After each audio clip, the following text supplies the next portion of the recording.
Le gouvernement du Sénégal a suivi les instructions du chef de l'État en Conseil des ministres. Une rencontre de ce matin était un cadre référentiel pour apporter des précisions de taille sur le rapport du Fonds Force Covid-19. Pour la société civile, elle a donné toute crédibilité au rapport de la Chambre juridictionnelle. La Ligue sénégalaise des droits humains veut que les irrégularités soient portées dans les plus hauts tribunaux de justice. Nous parlerons également dans cette édition de la célébration de Noël. Dans 48 heures, la communauté chrétienne accueillera l'enfant Jésus, un temps favorable à la conversion. C'était tout pour les titres, le développement c'est dans une poignée de secondes. Bonsoir et bienvenue dans cette édition. Je vous l'annonçais dans les titres. Les directives données par le chef de l'État en Conseil des ministres affichent les premières lignes de concrétisation. Une célérité du gouvernement est traduite par une rencontre ce matin. Objectif, un apport de sa version des faits de manière détaillée en guise de réponse à la publication du rapport de la Cour des comptes en reconnaissant sa performance, sa mission d'assistance aux institutions de la République qui n'est possible qu'en amont par le renforcement de ses prérogatives. Le gouvernement, par son ministre des Finances et du Budget, Mamadou Moustapha Ba, s'en tient au contexte de la crise sanitaire. L'institution, par l'effet d'une impuissance généralisée du monde face à la menace, avance des perturbations inévitables impactant leur façon de travailler. La Cour des comptes, dans son rapport 2020-2021, a épinglé beaucoup de ministères du gouvernement précédent. Nous restons dans cette actualité, je vous l'annonçais à la une, l'indignation est grandissante depuis la publication du rapport de la Cour des comptes très révélateur. Les présumés détournements pour malgestion des fonds spéciaux force Covid-19 ont suscité l'attention de la société civile sénégalaise. Elle exige le triomphe de la justice. Écoutons une des leurs, la Ligue sénégalaise des droits humains, par son vice-président Denis Ndour avec Rokhaya Pouye. Le rapport d'audit du Fonds de riposte et de solidarité contre les effets du Covid-19 de la Cour des comptes fait couler beaucoup d'encre et de salive. D'ailleurs, la société civile organise une marche le vendredi prochain pour une suite judiciaire. La mobilisation de la société civile pour la fin de ce mois, c'est justement pour faire un appel à combattre l'impunité dans notre pays et en Afrique en général. Ce rassemblement du vendredi, une première parmi les alertes jusqu'à satisfaction. Oui, le plan d'action, de toute façon, dans notre démarche, on ne dit pas tout ce qu'on fait. Tout évolue de façon crescendo. Mais pour le moment, donc, voilà la première activité.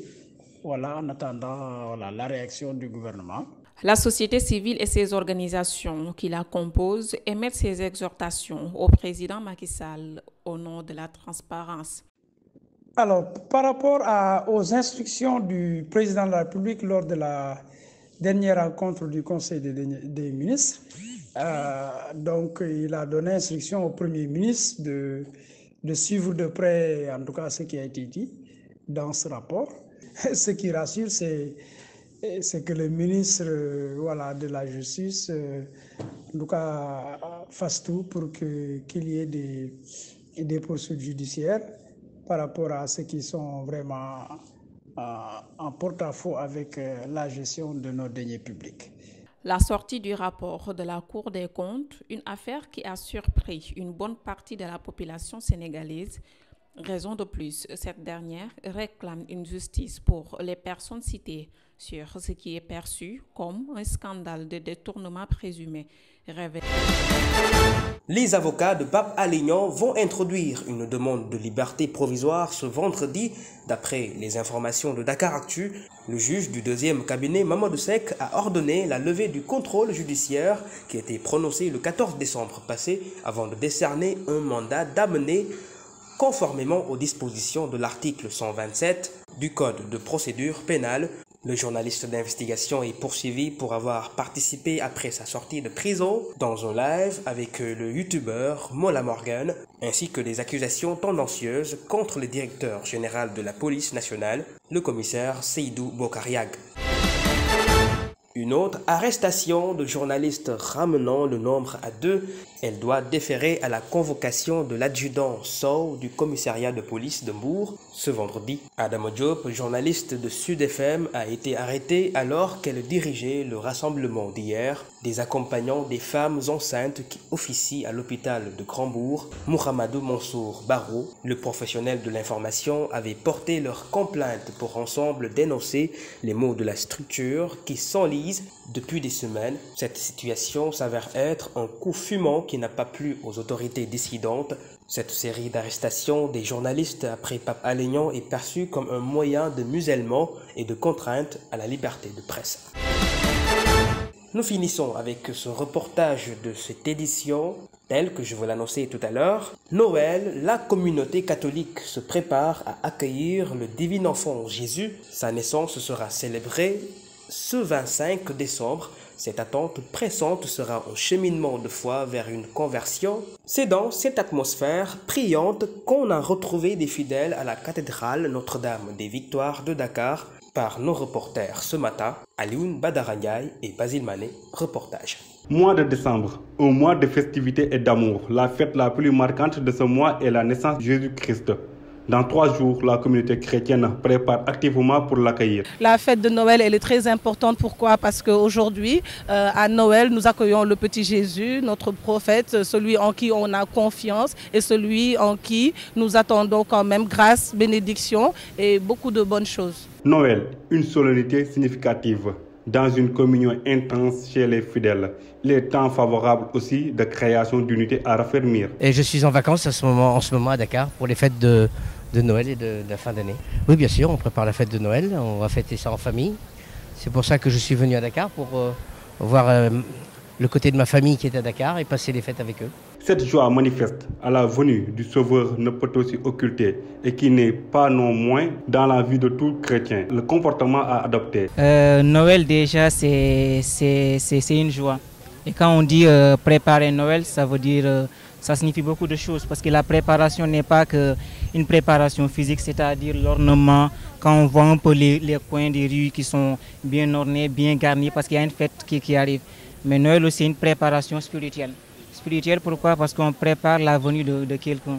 Et ce quelqu'un-là, c'est le Messie qui a été annoncé, qui a été prédit par les Écritures depuis très longtemps. Le réveillon de minuit demain est un appel pressant pour la communauté catholique du monde.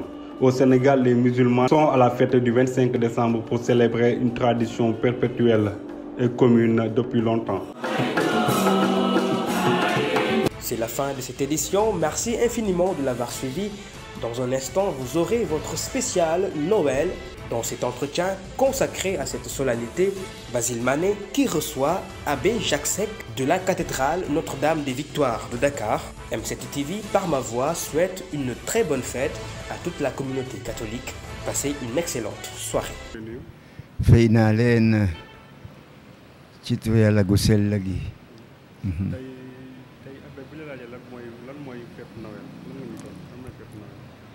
Fête Noël mooy fête bu ma ci diine catholique am na fête yi gën a rëy mooy Noël, Pâques, Pentecôte. Noël ak Pâques ñoo gën a rëy parce que fête Noël ci la ñuy xumbal juddu Yeesu Krista suñu musalkat. Fête Pâques ñuy xumbal nañ ko daajee ca croix ba ñu foog ne jeex na rob ko mu dëkkale ko ci ñetteeli fan wa ce qui fait que ñaari fête yi daal ñoom la ñuy gën a xumbal ci jàngu bi Noël ak Pâques. li waral Noël mooy yàlla xam li tax mu yónni ñu baatam bu ñuy wax doomam baatu yàlla mooy la doomam Yeesu Krista li ñu wóor mooy yàlla ko yónni ko d'abord mu judd ci benn famille di dem di mag ba am 30 ans et 33 ans mu commencé nag di wax loo xam ne doy na waar ndax lii muy wax fan la ko jàngee kañ la ko xam ba di ko wax lu mel nii et cetera muy wax di wax ba ci mbokkam yi am ñoo xam ne daal li muy wax neexu leen te doyu leen ñu daal di complété ba rey ko dañ ko reyoon nag suul ko ña téléphone wa mu ne ñokkitati waaw nit yi di ko gis lii lan la du ki ñu reyoon baykat yi ba waaw lii lan la wax mbir mi di dem di siw ba ak si Afrique noire ñu jël ci suñu wàlla am ci ay chrétien yu mag ak ay labe ni man nag man de yàlla lu tax nga boole ma ci labe yi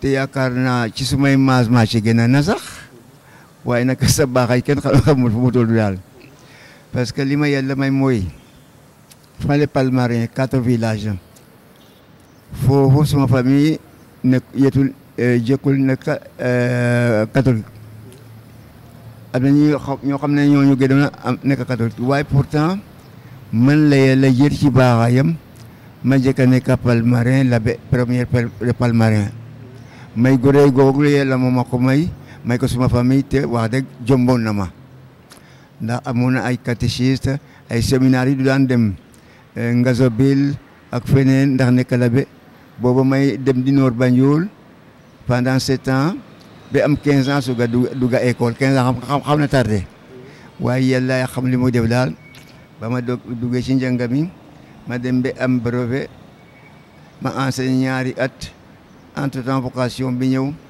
man ñu yóbbu ma séminaire Sébikotane ma dem ba falu labe yàlla daal moo moon li muy def waaw ñu kañ yàlla barke leen feet bi itam indi jama ju bari ci famille yi ñii seet li ma la jox nga di ko wax fii yal na yàlla barke leen may leen wér le seeni doom ak seeni set yàlla barke leen may leen wér ak wér le